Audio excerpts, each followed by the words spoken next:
৩ টা ভুলের কারণে সোরিয়াসিস কখনো আপনার ভালো হবে না।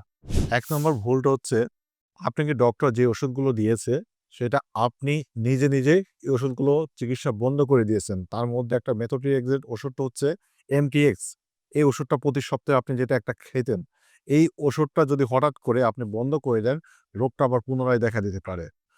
এবং ২ নম্বর সমস্যাটা হচ্ছে আপনাকে যেই ভ্যাসলিন অয়েন্টমেন্ট বা ক্রিম ডক্টর যেই আপনার সোরিয়াসিসের যে প্লেগ বা স্ক্যাব আছে সেই সমস্ত জায়গাগুলোতে লাগানোর পরামর্শ দিয়েছে, সেই জায়গাগুলোতে আপনি সঠিকভাবে লাগাচ্ছেন না।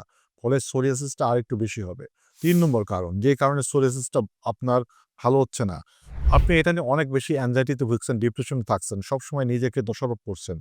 আপনি পরিবারকে দোষারোপ করছেন। আপনি অনেক বেশি কষ্টে আছেন। বিষয়টা হচ্ছে সোরিয়াসিস কখনো 100% নির্মূল হবে না। সোরিয়াসিসটা আপনাকে কন্ট্রোলে রাখতে হবে। এই কন্ট্রোলটা তখনই নষ্ট হয়ে যায় যখন আমরা যত্ন না করি। একে আপনি অয়েন্টমেন্ট ক্রিমটা যদি ঠিক মতন না লাগাই, এটাকে যদি আপনার টাটকা শাকসবজি, ভেজিটেবল না খাই, ঠিকমতো ঘুম না দেই, মানসিক দুশ্চিন্তা যদি এড়িয়ে না চলি, ডক্টর যে ওষুধগুলো দিয়েছে ঠিক মতন না সেবন করে ফলো আপ এ না যাই, তাহলে সোরিয়াসিসটা আপনাকে আরো বেশি তীব্র ভোগাবে। লাস্ট কথা সেটা হচ্ছে সোরিয়াসিসে যদি কেউ ভুল ওষুধ খায়, তার মধ্যে একটা হচ্ছে স্টেরয়েড। স্টেরয়েডটা খাওয়া যাবে না কিন্তু।